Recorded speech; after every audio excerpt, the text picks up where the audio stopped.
पहाट म्हणतो ना, पहाटच्या मध्ये आणि त्याचा मधला मुहूर्त आहे. रामानंद स्वामी पहाटे 3च्या नंतर बरोबर स्नानाला जायचे आणि गौतम ऋषी 3च्या नंतर स्नानाला जायचे. आपण पहाटे 4-5 वाजता जातो इंद्रायणीला आणि चंद्रभागेला. तो मधला काळ. अमुक ठिकाणी चंद्र गेला काय यांनी झोपाय आंघोळीला जायचं. परिणाम एक दिवस इंद्र चंद्राकडे गेला आणि चंद्राला सांगितलं एक काम कर. म्हटले काय? देवांचा राजा आहे, तू लवकर मावळायला जा, लवकर मावळायला जा लवकर. तो म्हणला इंद्रा तू देवांचा राजा जरी असला तर मला चुकीचा मार्ग अवलंबता येणार नाही, कारण पुढे सूर्यामध्ये आणि माझ्यामध्ये तेवढंच अंतर आहे. जेवढा सूर्य पुढे जातो तेवढंच मला मागून जाता येतं, ट्रॅफिक ओलांडून जाता येणार नाही. माझं ऐकतो का नाही म्हणला. हा, त्या काळात जर इंद्र जर म्हणला असता ना काय माझं ऐकतो का नाही, नाही तर मग ईडी माग लावील,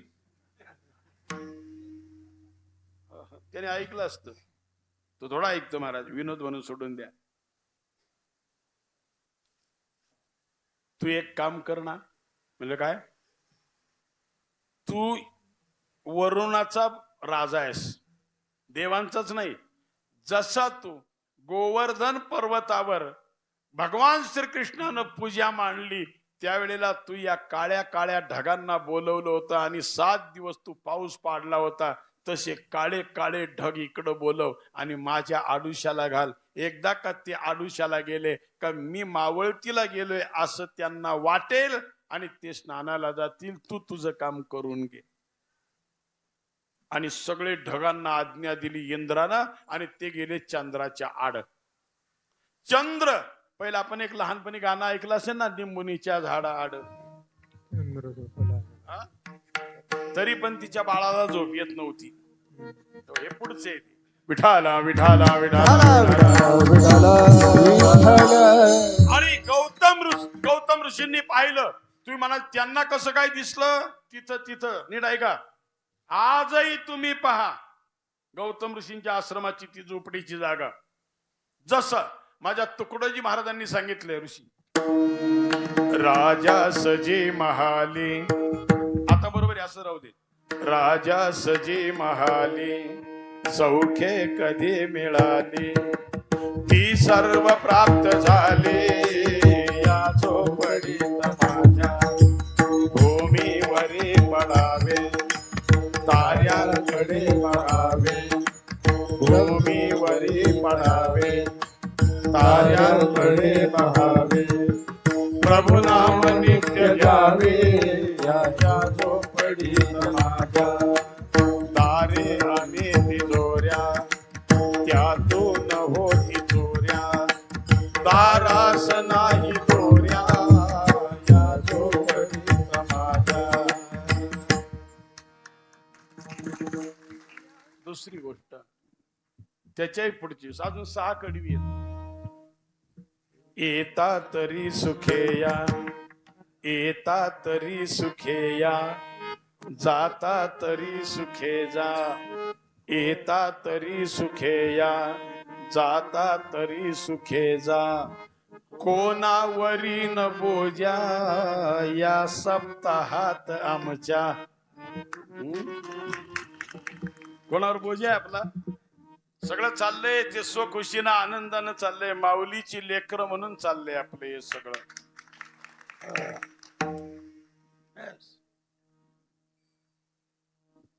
चंद्र मौळी, चंद्र दिसायचा आतून. आणि उठले आणि निघाले. स्नानाला गेले कुशावर्तापर्यंत. आणि कुशावर्तापर्यंत गेल्याच्या नंतर महाराज इकडं वाऱ्याच्या ध्यानात आलं. नीट आहे का? हे दुष्कर्म करायला निघालाय ना का हा इंद्र. आणि म्हणून वाऱ्याच्या ध्यानात आलं आणि वाऱ्यानं आपला प्रवाह वाढवला. आणि तुम्हाला माहितीये जोराचा वारा सुटल्याच्या नंतर ढग जाग्यावर थांब. आपल्यातली माणसं म्हणतात ना आता वार व्हायला लागले, पाऊस इकडून फुटणारे झाकाझाकी करून घ्या. हो, जसा वारा जोराचा सुटला तसे ढग बाजूला गेले आणि ढग जसे बाजूला गेले तसा चंद्र उघडा पडला. आणि महाराज लबाडी ही आखूड चादरी सारखी असते. 6 फुटाचा माणूस आणि 5 फुटाची जर चादर त्याला पांघरायला दिली तर महाराज तो डोकं झाकायला गेला का पायी उघड पडत्यात आणि पायी झाकायला गेला का ही लबाडी आखूड चादरी सारखी आहे. लबाडी किती काळ टिकते. आणि म्हणून चंद्र जसा दिसला तसं गौतम ऋषींनी पाहिलं, अरे अजून चंद्र तर मधीच आहे. आणि पुन्हा माघारी फिरले आपल्या पर्णकुटीकडून.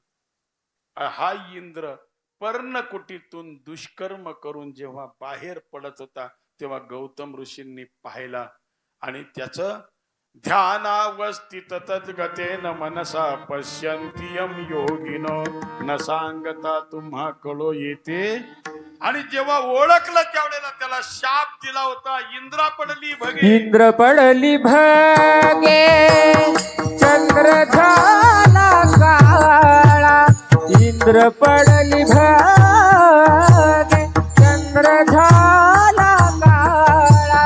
नारद चुकला चाळा भजनाचा. नारद चुकला चाळा भजनाचा. इंद्रा पडले भगे चंद्र झाला काळा. इंद्र पडली भगे झाला काळा. नारद चुकला भजनाचा. नारद चुकला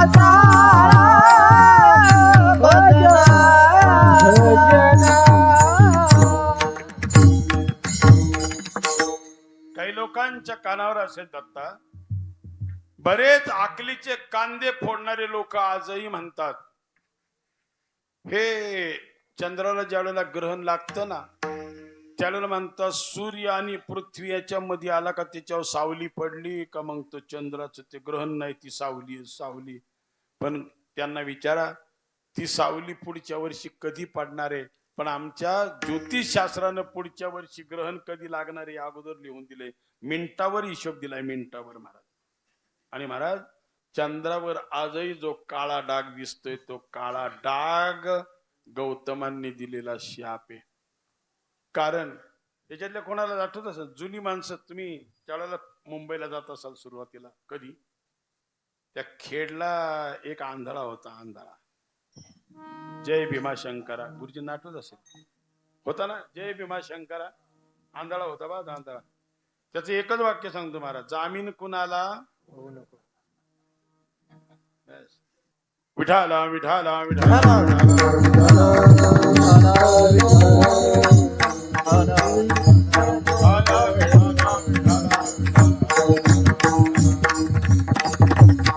आपल्या कलेवरून मी सांगत होतो, काहीतरी कलेवरून सांगत होतो. तेव्हा चंद्राकडे इंद्र गेला, तेही झालं, ढगही गेले आणि गौतम ऋषी परत आले आणि त्यावेळेला त्याला शाप दिला. तो डाग सांगत होतो मी, तो डाग, तो जो डाग पडलेला आहे तो गौतमाने दिलेला शाप. आता ठीक आहे, वैज्ञानिक म्हणत असतील त्याच्यावर पृथ्वी आहे, पाणी आहे, त्याची ती छाया आहे, अन्य असेल ते आम्ही नाकारू शकत नाही, पण आमच्या गौतमांनी दिलेला शाप आहे. त्याचं उदाहरण तुम्हाला अजून तुमच्या व्यवहारातून देतो. एखादी तुमच्याकडे बँक किंवा पतसंस्था जर असेल, 10 एकराचा 7-12 जरी तुम्ही तिथं तारण म्हणून दिला, मॉर्गेज जरी केलं, तरी डायरेक्ट तुम्हाला बँक आणि पतसंस्था कर्ज देत नाही. ते म्हणतात 2 गडी घेऊन या. चेअरमन लागत आहेत का कायला? हा, जामीन लागत आहेत का नाही? बर, दुसरी गोष्ट, यदा कदाचित जर खातेदार जर थकबाकीत निघाला आणि त्याचे हप्ते जर थकले, तो पैसे नोटीस देऊनही जर भरीत नाही, असं पाहिल्याच्या नंतर फक्त खातेदाराला नोटीस जातं का अगोदर कोणाला जाते? पैसे त्यांनी काढले, खरचलं त्यांनी, यांचा काही संबंध आहे का? मग नोटीस यायचं काय कारण आहे का? हा महाराज, गौतमांना शाप मिळाला हे सगळं खरं आहे, पण हे सगळं प्रकरण रंगवायला जामीनदार कोण होता? कोण होता? आणि म्हणून त्याला जो शाप मिळालाय, अरे अहिल्याच्या जीवनामध्ये कलंक लागला असेल, तो कलंक तिचा माझा भगवान राम एक ना एक दिवस धुवून काढील, पण आयुष्यात तुला लागलेला कलंक कधीही निघणार नाही. तो शाप त्याला देऊन टाकला होता महाराज. आणि म्हणून कधी दुष्कर्माच्या बाजूला साथ नका देत जाऊ, सत्कर्मांच्या बाजूला साथ देत चला. हो, आणि म्हणून सत्य काय आहे, असत्य काय आहे जीवनामध्ये, ते निवडत चला. पुढे आले आणि पुढे आल्याच्या नंतर अहिल्याला गौतम ऋषी, इंद्र निघून गेला आणि अहिल्याला पाहिलं आणि अहिल्याला सुद्धा सांगितलं, एवढी दगडाच्या पाषाणाच्या हृदयाची तू झालीस का? तुला स्वतःचा पती ओळखता आला नाही? मालक, तुमचं रूप घेऊन आला होता, त्याच्यामुळं मला ओळखता आला नाही. त्यांनी माझ्याशी छल केलंय, कपट केलंय, माझा त्याच्यात काही गुन्हा नाही, तरी पण तू एवढी पाषाण हृदयाची कशी झालीस? म्हणून तू पाषाण होऊन पडशील.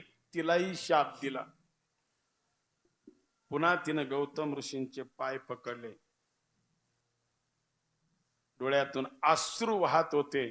श्री संतांची ये माथा चरणावर, श्री संतांची ये माता चरण, श्री संतांची माता चरण, श्री संतांची माता चरणावरी,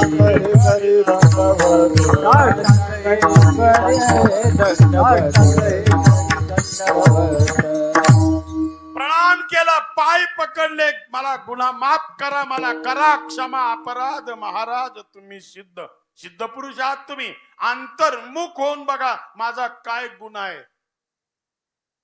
आणि पाहिलं तर अहिल्या बरोबर कपट केले, ओळखता आलं नाही, तिला छल केले. आणि मग अहिल्याला सांगितलं, अहिल्या, शाप तर देऊन बसलोय, आता शाप माघारी घेता येणार नाही. आली मुखा वाटा अमृत वचने, तुला शिळा होऊन पडावंच लागेल. पण उशाप द्या ना.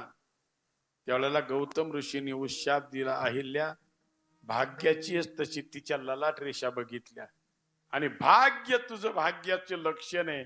यत्पूर्वं विधिना ललाट लिखितं तन्मार्जितुं का क्षमा, पत्रं नैव यदा करीर विटपे दोषो वसन्तस्य किं, नो लोकोऽप्यवलोकते यदि दिवा सूर्यस्य किन्दूषणं, धारा नैव पतन्ति चातकमुखे मेघस्य किन्दूषणं, यत्पूर्वं विधिना ललाट लिखितं तन्मार्जितुं का क्षमा, भोगतो न घडे संचितावतु, भोगतो न घडे संचितावतु, भोगतो न घडे संचितावतु, भोगतो न घडे संचितावतु, करावे ते मनी समाधान, करावे ते मनी समाधान, करावे ते मनी समाधान. अरे जो भोग भोगायला आला अहिल्या, तो कोणालाही चुकत नाही. देव दानवांना मानवाला कोणालाही चुकत नाही. पण बाबा माझा उशाप द्या. आणि मग तिच्या ललाट रेषा बघितल्या आणि अहिल्याला उशाप दिला गौतम ऋषींनी. अहिल्या, ही घटना सत्ययुगातली आहे. त्रेता युगामध्ये शेवटच्या चरणात, प्रत्येकाला 4 चरण आहेत युगाला. आता सुद्धा एखादा पूजा करायला जर बसला, भरतखंडे भरत वर्षे कलियुगे प्रथम चरणे, आता प्रथम चरण चालू आहे कलियुगाचं. प्रत्येक युगाला 4 चरण आहेत. आणि म्हणून अहिल्या त्रेता युगातल्या शेवटच्या चरणामध्ये विष्णूचा अवतार हा अयोध्येमध्ये कौसल्य आणि राजा दशरथाच्या घरी होणार आहे. 15 वर्षाचे राम असतील ना, त्यावेळेला त्यांना विश्वामित्र महामुनी त्यांना यज्ञाचं रक्षण करायला न्यायला येतील. कधी सांगितलंय? कलियुगात, सत्ययुगात. तिथे मारीच आणि सुभाऊ पासून सुभाऊला मारून, मारीच्याला समुद्राच्या बाजूला बिगर फण्याचा बाण टाकून त्याच्या यज्ञाचं रक्षण करतील. आणि त्याच वेळेला विश्वामित्र मुनींना राजा जनकाचं सीता स्वयंवराचं निमंत्रण येईल आणि त्यावेळेला भगवान राम आणि लक्ष्मण विवाहाच्या निमित्तानं विश्वामित्रांबरोबर हे जनकपुरीला जायला निघतील. त्या वेळेला जाता जाता त्यांच्या चरणाची धूळ तुझ्या या शिळेला लागेल. त्या दिवशी तुझा उद्धार होईल. आणि भाग्याची आहेत अहिल्या तू, एवढी भाग्याची आहे. हजारो वर्ष ऋषी मुनी जगले, कोणाच्या स्वप्नात तो सुद्धा तो अजून आला नाही. परंतु मनुष्य होती, शिळा झाली या अवस्थेतून, तेव्हा जो तू मनुष्य रूपात येशील, शिळेतून बाहेर येशील, त्यावेळेला मात्र तुला पहिलं दर्शन घडेल ते जगतनियंत्या त्या परमात्म्याचं, रामाचं दर्शन घडेल तुला. आनंदही झाला. रामाचं दर्शन मला घडणार आहे, कारण जन्म जन्मांतरी असेल पुण्य सामुग्री. तोंडामध्ये नाव यायला जर जन्म जन्माचं पुण्य लागतंय, तर दर्शन व्हायला युगायुगाचं पुण्य पाहिजे. पण बाबा, गौतम ऋषींना विचारलं अहिल्यानं, बाबा आता युग कोणतं चालू आहे? म्हणजे सत्ययुग चालू आहे. आपला पहिला प्रश्न नीट आहे का? राम प्रभू केव्हा भेटणार? म्हणले त्रेतामध्ये. त्रेता केव्हा येणार? मधी द्वापार जाणार आहे. द्वापार गेल्याच्या नंतर त्रेता येणार आहे. पुन्हा डोळ्यात अश्रू आले आणि पाय पकडले. म्हणजे बाबा एक काम करा ना, त्रेता लवकरात लवकर येईल आणि मला माझ्या रामाचं दर्शन लवकर होईल, असं काही करा ना. गौतम ऋषी म्हणाले ते माझ्या हातातलं नाहीये. हे ज्यांनी क्रमवारी ठरवली त्याच्या हातात आहे. ही घटना ज्यानं बनवली. आजही पहा, सुप्रीम कोर्ट, हाय कोर्टानं जरी एखाद्या गुन्हेगाराला जरी फाशी ठोठवली, फाशी ही 100% होणार. पण त्या गुन्हेगारानं जर कधी यदा कदाचित दयेचा अर्ज राष्ट्रपतीकडे केला आणि राष्ट्रपतीने जर तो मंजूर केला, फाशी. विश्वाचा विधाता राष्ट्रपती तुझा बाप आहे. कोण? कोणाची पोरगी आहे? म्हणून मी म्हणलं पहिल्यापासून ऐकत चला. कोणाची पोरगी आहे? ब्रह्मदेवाची, जेने हे विश्व निर्मिले. याच्यात फक्त आणि फक्त बदल फक्त तुझे वडील करू शकतात. त्रेताच्या जाग्यावर द्वापार आणि द्वापाराच्या जाग्यावर त्रेता. आणि मग तिने आपल्या वडिलांना आळवलं. ऊर्ध्वमुखे आळविला सोहम शब्दाचा नाद. ब्रह्मदेव आले आणि ब्रह्मदेव आल्याच्या नंतर एक सांगू तुम्हाला, आणखीन घटना मी सांगत असतो. कितीही एखादा घमनघट बाप असू द्या, कितीही निबरगठ्ठ बाप असू द्या, त्याला दया माया नसू द्या, कितीही करारी असू द्या, पण मला तो सगळ्यांना सतू शकतो, पण मुलीच्या डोळ्यात कधी अश्रू पाहू शकत नाही. बाप आल्याच्या नंतर विचारलं, किम रोदयशी बाले, बाळा का रडतेस? म्हणजे बाबा झालेला सगळा प्रकार सांगितला. मी काय करू शकतो तुझ्यासाठी? महाराज, कितीतरी बाप असेत का उभे आयुष्यात कोणाच्या पुढे झुकले नाहीत, पण त्या लेखी करतात तिच्या सासरच्यांच्या पुढे तो झुकतो. महाराज, तुझ्या सुखाकरता मी माझा मान सोडायला तयार आहे. आणि ब्रह्मदेवाने विचारल्याच्या नंतर तिनं सांगितलं, बाबा मला शाप दिलाय गौतम ऋषींनी, माझ्याकडून चूक झाली. त्रेतायुगामध्ये रामाचं दर्शन मला घडणार आहे आणि मधी द्वापार जाणार आहे. बाबा एक काम करा ना, तेवढं द्वापार पुढे टाका आणि त्रेता माग घ्या ना. द्वापार पुढे टाका आणि त्रेता माग घ्या ना. महाराज काय करू शकत नाही बाप पोरी करता. माफ करा, रेकॉर्डिंग होते पण विलाज नाही माझा. पोरी विठाला विठाला विठाला विठाला विठाला विठाला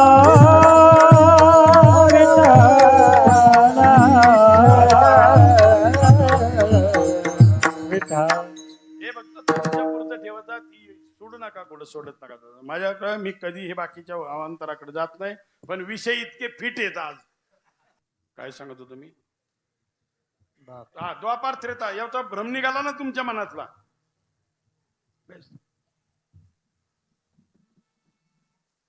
पण अहिल्या आता सत्ययुग आहे, मध्ये अजून त्रेतायुगाचं 3रं चरण येणार आहे. तोपर्यंत जरी तू शिळा झालीस, हो, काय करशील तू तिथे? महाराज, मी जरी देह बदलला, मनुष्य रूपातून मी शिळेमध्ये जरी गेले, ज्या भगवंताची प्राप्ती मला होणारे तोपर्यंत मी त्याचेच गुण गाणारे. गुण गाईन आवडी, गुण गाईन आवडी. तुम्ही म्हणाल मग ती शिळा झाल्याच्या नंतर गुण कसं गाणार? एक अभंग होता बा, कोणाला आठवत? मला मी आठवतो म्हणतो, आता मधीच आल्यामुळे आठवत नाही. मौन का धरिले धरिले सांगा पांडुरंगा, दगडाच्या टाळामधून गायले. काय ना अभंग? तुकोबाची अभंगवाणी, देवाजीच्या तुकोबाच्या पडता कानी, दगडाच्या टाळामधून. याचा अर्थ दगड सुद्धा विठ्ठल विठ्ठल म्हणतात, तर ती तर अहिल्या कानाय देवाचं नामस्मरण करणार. गुण गाईन आवडी, हेची माझी सर्व जोडी. त्रेतायुग आलं, त्रेतायुगामध्ये भगवान रामाच्या चरण स्पर्श झाला.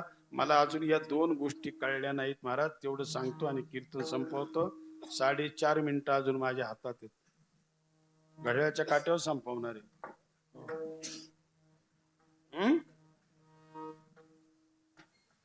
एक, कधी तुम्हाला कुठं, आता तुम्ही बरेच जावं लागतं तुम्हाला, औपचारिकता म्हणून का होईना. हो.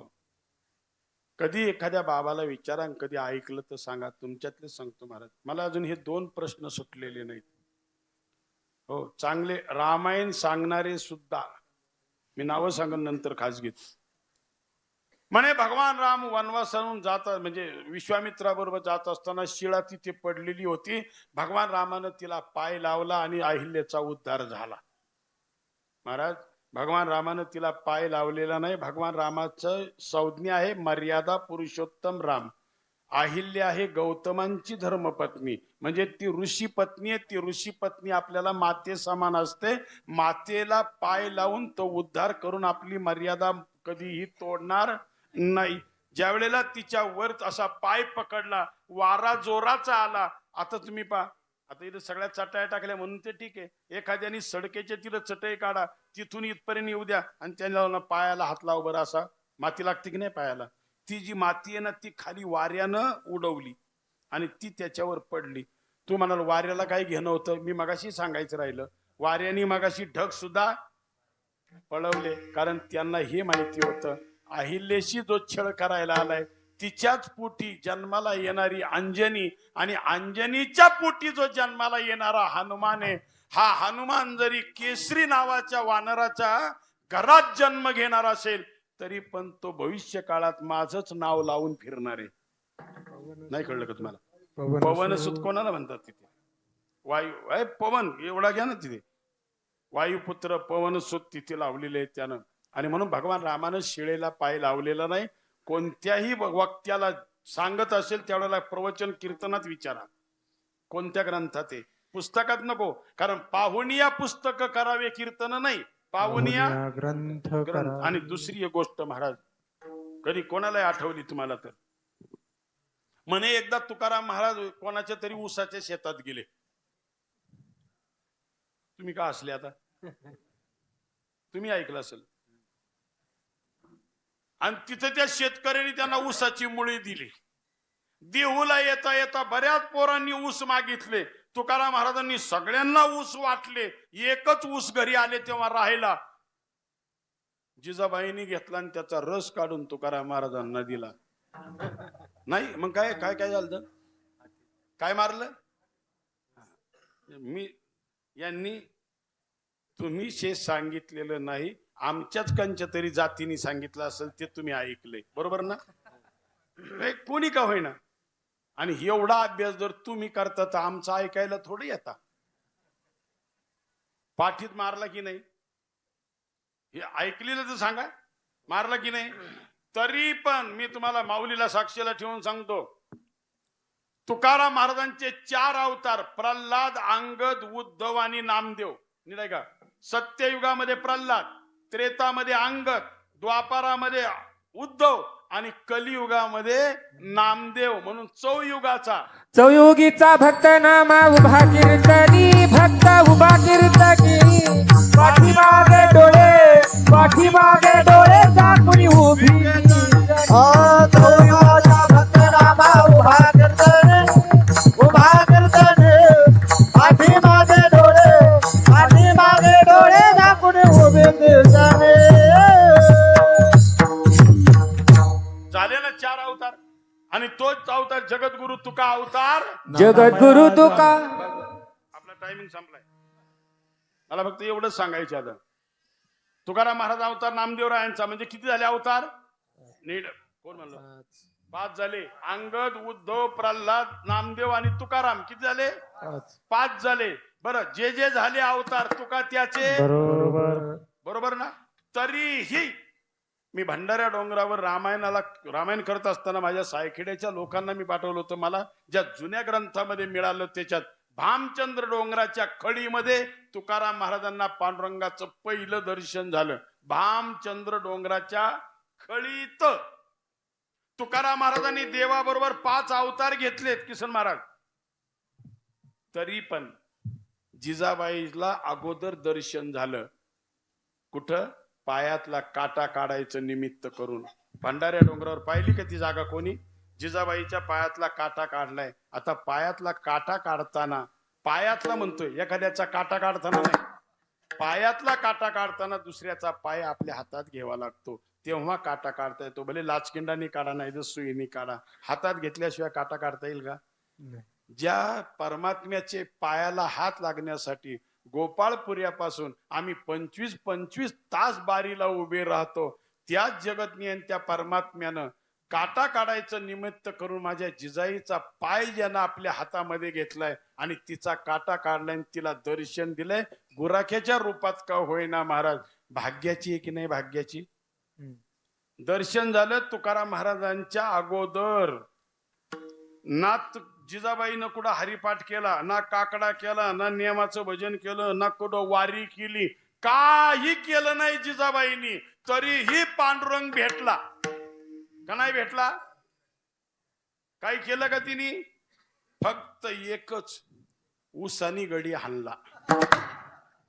तुम्हाला सुद्धा पांडुरंग भेटल.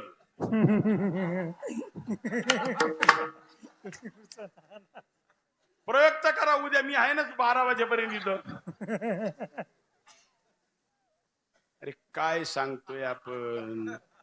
जिचा पाय विश्वाचा बाप आपल्या हातामध्ये घेतोय आणि तिला दर्शन देतोय आणि ती बाई ऊस आणि नवऱ्याला हानील. तुमचं काय मत आहे? माझं एक प्रमाण आहे त्याच्या पुढं. अंतरीचे धावे स्वाभाविक. जे गडी घरी रट्ट खात असतील ते हे कीर्तनात सांगत असतील.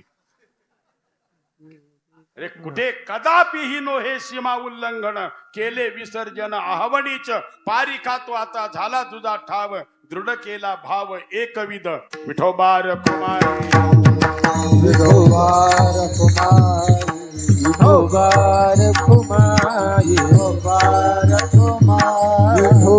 हे चिदान देगा देवा तुझा विसरण व्हावा गुण गायीन आवडी हेची माझी सर्व जोडी न लगे मुक्ती धनसंपदा संत संग देई सदा गुण गायीन आवडी हेची माझी सर्व जोडी. 2 चरणाचा अभंगाचा भावार्थ आपण पाहण्याचा प्रयत्न केला. यथामती यथाशक्ती अभंगाच्या माध्यमातून बोलण्याचा प्रयत्न केला आपण.